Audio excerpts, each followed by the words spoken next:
Happy Mother's Day, everyone! Today I'm making a peach no-bake cheesecake, and it's got this nice and creamy cream cheese with peaches in it, and on top is a peachy jelly that is so good.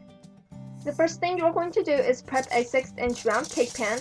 Line the bottom with a long strip of parchment paper like so, then lay a round parchment paper that you cut out on top of the strip of paper.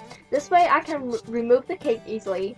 Next, zest one medium orange. A regular grater or zester will work. As you can see, mine is not like this special zester, but it still works the same.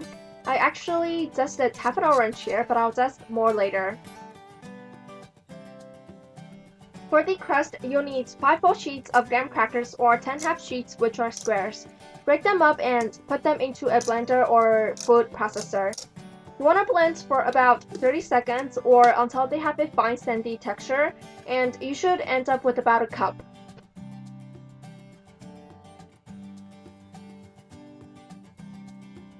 Melt a stick of salted butter that's a quarter cup. Add that to the crushed graham crackers. You can mix that up or blend the mixture for 10 more seconds. All the crumbs should be moistened and full of buttery sweet smells. Dump the mixture into the 6-inch pan.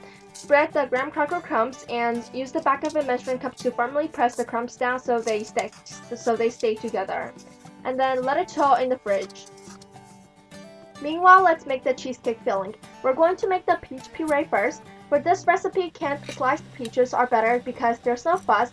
The peaches are easy to puree. It's got the peach syrup and they already contain quite a lot of sweetness, so do pick the canned peaches. Put one 15-ounce can of peaches into the sim blender.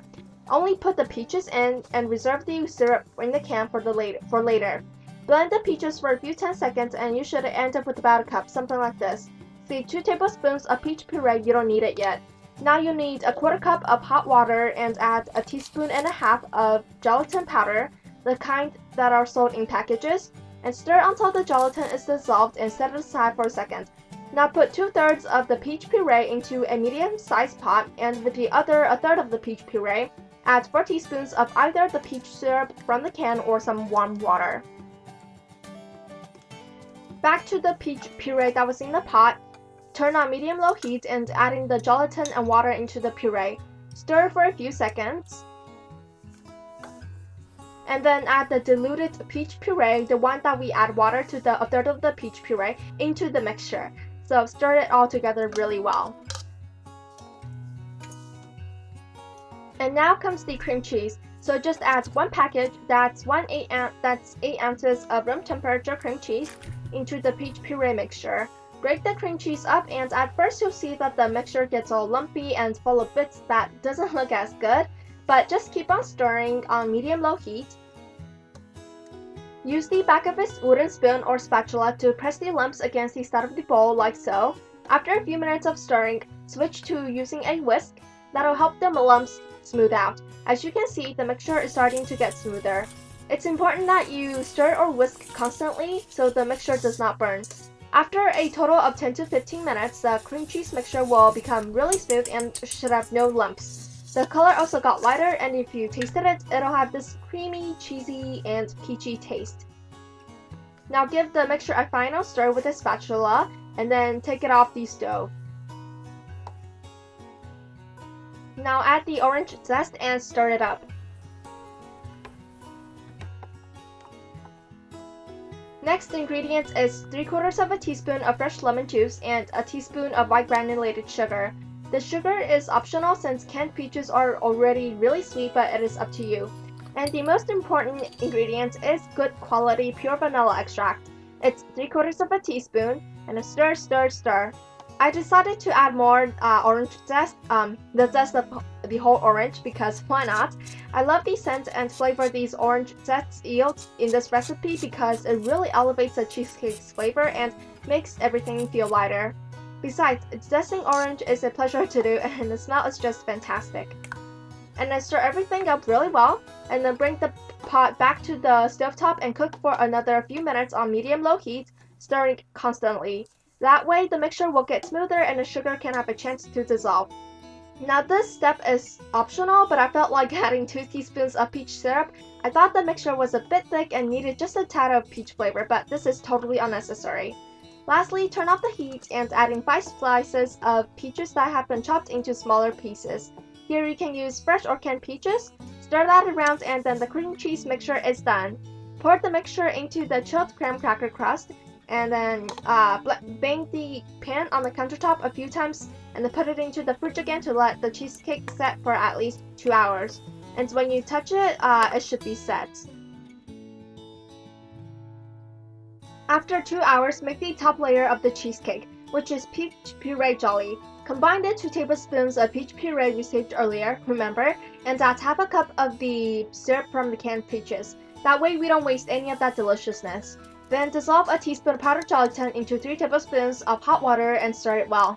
Add that and a couple of teaspoons of white granulated sugar to the peach puree and syrup.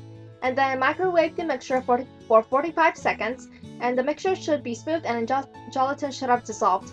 Then pour it onto the chilled and set cheesecake, and then let the whole thing chill and set in the fridge again for 2 to 3 hours or overnight. So if you're making this for Mother's Day, you can make it on Saturday and get ready to eat on Sunday.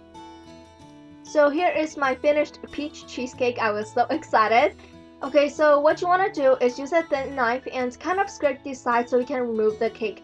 I couldn't use the long strip of parchment paper to lift the cake out, so what you want to do is put a plate on top of the cake pan, flip the cake over, tap on it, and the cheesecake should come out nicely. Then place another plate on top of the upside down cake, just like so, and then flip the plate over, and you should end up with the perfect shiny cheesecake.